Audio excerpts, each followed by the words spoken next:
Welcome viewers. Kerala மாநிலம் ஆலப்புழாவில் நடந்த ஒரு உண்மை சம்பவம், அதை பற்றி தான் இன்னைக்கு ஃபுல்லாக நம்ம சேனலில் டீகோட்ஸ் பண்ண போகிறோம். Welcome to Prabha டீகோட்ஸ்.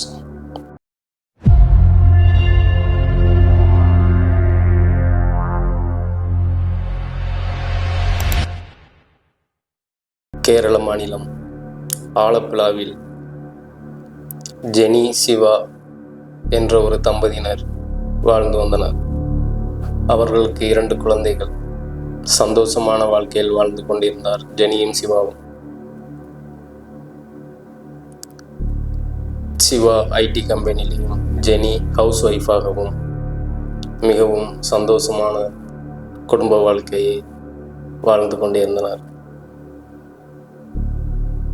ஜெனிக்கு கதை புக், கிரைம் ஸ்டோரி இந்த மாதிரி புக்குகள் படிப்பதில் அதிக நாட்டம் கொண்டவர். பகலில் வீட்டு வேலைகள் அனைத்தையும் முடித்துவிட்டு இரவு தூங்குவதற்கு முன்பாக நாவல்கள் படிப்பதில் மிகவும் நாட்டம் கொண்டவர். ஒரு நாள் இப்படித்தான் புக் படித்து கொண்டிருக்கும் போது பார்வை குறைபாடு ஏற்பட்டது. தனது கணவரிடம் கூறினாள், எனக்கு பார்வை கொஞ்சம் குறைச்சலாக இருக்குது, கிட்டத்து பார்வையெல்லாம் வர வர சரியாக தெரிய மாட்டேங்குது, புக் படிக்கவே முடியல, எழுத்தெல்லாம் சரியாக தெரிய மாட்டேங்குது அப்படின்னு சொன்னான். சிவாவும் காலையில் நம்மளுடைய கண் டாக்டர்கிட்ட போய் கண்ணை செக்அப் பண்ணிக்கலாம் அப்படின்னு காலையில் அதே மாதிரி பிள்ளைகளை ஸ்கூலில் கொண்டு போய் விட்டுட்டு 2 பேரும் ஆஸ்பத்திரிக்கு போனாங்க கண்ணை செக் பண்ணுறதுக்காக. கண்ணை செக் பண்ணி டாக்டர் சிவா கிட்ட ஒரு கண்ணாடி எழுதி கொடுத்தார். அது விஆர் பவர் கிளாஸ் அப்படின்னு ஒரு பவர் கிளாஸை, இதை உங்கள் மனைவிக்கு வாங்கி கொடுங்க, எல்லாம் சரியாயிரும், நான் கண்ணை செக் பண்ணிட்டு தான் அதை எழுதியிருக்கேன் அப்படின்ட்டு. அந்த பவர் கிளாஸையும் வாங்கிட்டு 2 பேரும் வீட்டுக்கு போயிட்டாங்க. இதே மாதிரி ஒரு நாள் அவள் வீட்டு வேலையெல்லாம் முடிச்சுட்டு அந்த பவர் கிளாஸை போட்டு புக்கை படிக்க ஆரம்பிக்கிறான். புக்கை படிக்க ஆரம்பித்து கொஞ்ச நேரத்திலேயே அவளுக்கு தன்னை அறியாமலே தூக்கம் வர ஆரம்பிக்கிறது. படித்திருந்த புக்கும் கையுமாக அவள் தூங்கினாள். நடு சாமத்தில் அவளுக்கு முழிப்பு தட்டியது. முழித்து பார்த்தால் தன் அருகில் படுத்திருந்த கணவனையும் காணவில்லை, 2 குழந்தைகளையும் காணவில்லை. எங்கே போனார்கள் இவர்கள் நடுராத்திரியில் என்று பயம் பதட்டத்துடன் அவள் படுக்கையை விட்டு எழுந்தாள். பெட்ரூம் வீட்டை வெளியே வந்து பார்த்ததும் வீட்டில் இருந்த ஜாமான்கள் எல்லாம் சிதறி கிடந்தன. என்ன ஆச்சு இவங்களுக்கு? வீட்டில் எல்லாம் ஜாமான் எல்லாம் வச்ச இடத்துல இல்லை, எல்லாம் களைஞ்சு கிடக்கு, இவங்களையும் ஆளக்கானும் எங்கே போனாங்க அப்படின்னு அவங்கள வந்து தேட ஆரம்பிச்சிட்டா. வீட்டு கதவை திறந்துட்டு வெளியே வந்து பார்த்தா மயான அமைதி. நள்ளிரவில் தெரு விளக்குகளும் நாய்களின் ஓலங்களும் மட்டுமே மிஞ்சியிருந்தன. யாரையுமே தென்படவில்லை.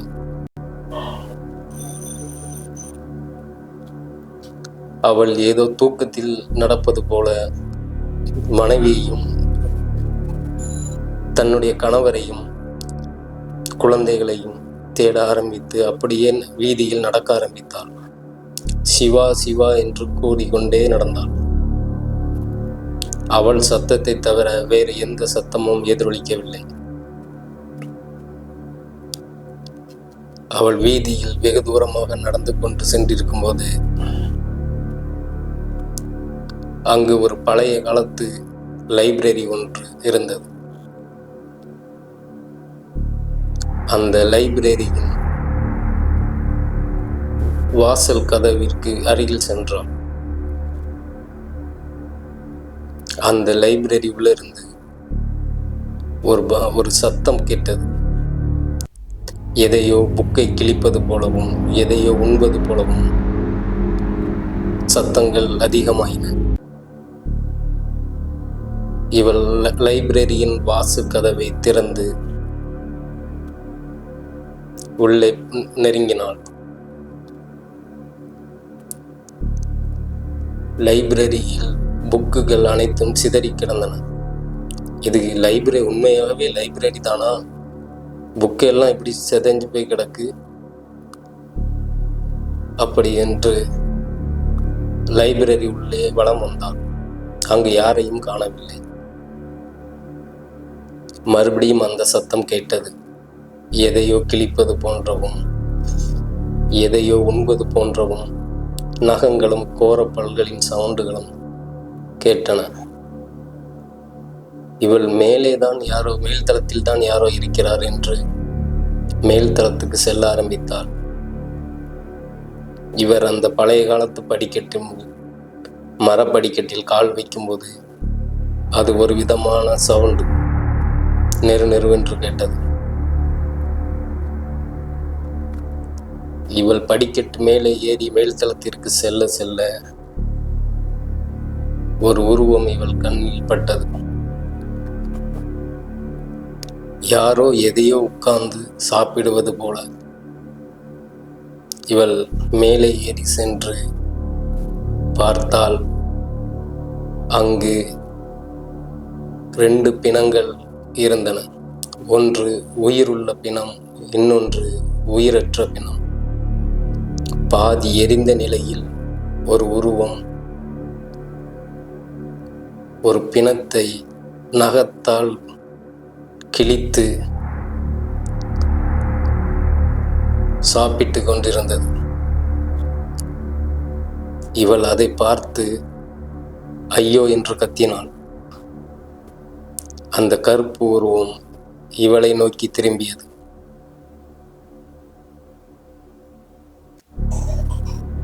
இவள் பயத்தின் உச்சிக்கே சென்றாள். இவள் தப்பிக்க முயற்சி செய்தால் அந்த கருப்பு உருவம் இவளை நோக்கி பாய்ந்து இவள் முடியை பிடித்து பின்னாடி இழுத்து கீழே போட்டது.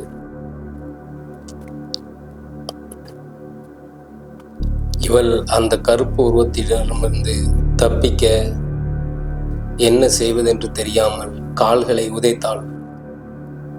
அது பக்கத்தில் இருந்த புக் அடுக்கி வைத்திருந்த ஒரு டேபிள் மீது பட்டது.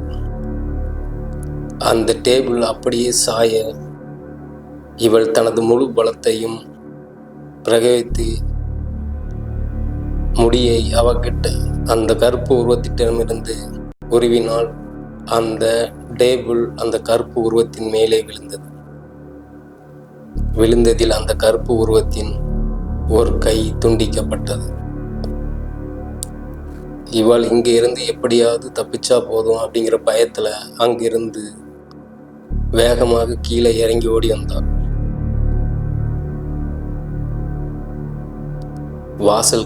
லைப்ரரி வாசல் கதவை திறந்து வெளியே வந்தால் யாரோ மரத்தை அறுக்கும் சத்தம் கேட்டது. இவள் பயத்தில் உறைந்து வாசலிலே நின்றாள்.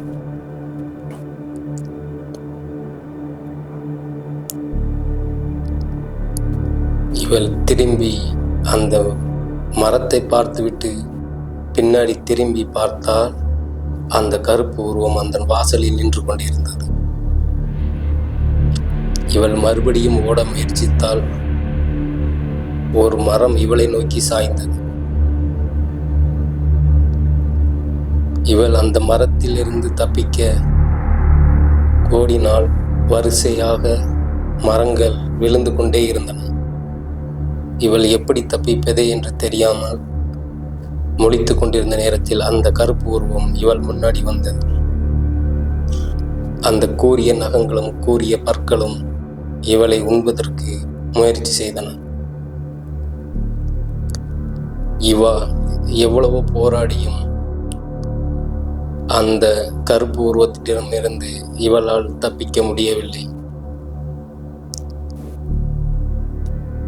ஒரு ஆக்ரோஷத்துடன் மீண்டும் தனது முழு பலத்தையும்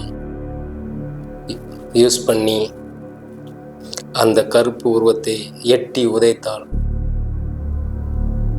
அந்த கருப்பு உருவம் லைப்ரரி செவுத்தின் மீது மோதி கீழே விழுந்தது. அந்த கருப்பு உருவம் கீழே விழும்போது அதனுடைய ஒரு கண்களும் வெளியே வந்து விழுந்தது. அதை பார்த்ததும் ஜெனி மேலும் பயந்தாள். பயத்தின் உச்சத்திற்கே சென்று விட்டாள். எப்படி தப்பிப்பது என்று அழுது கொண்டே கத்திக்கொண்டே அந்த மரத்தை எல்லாம் தாண்டி ஓடி வந்தாள்.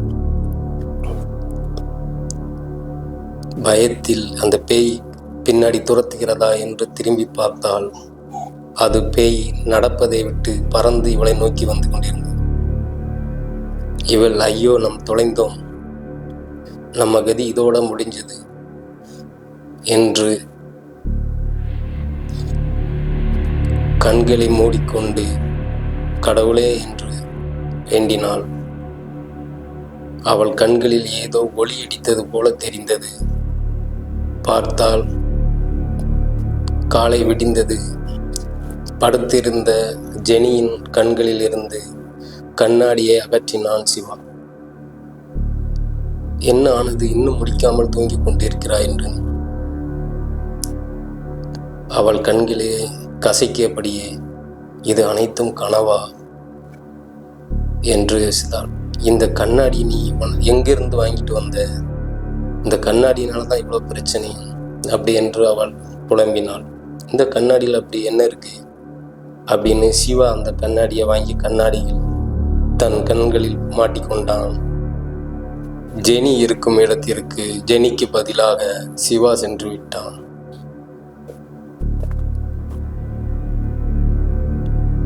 நெக்ஸ்ட் எபிசோடில் இதை கண்டினியூ பண்ணுறேன்.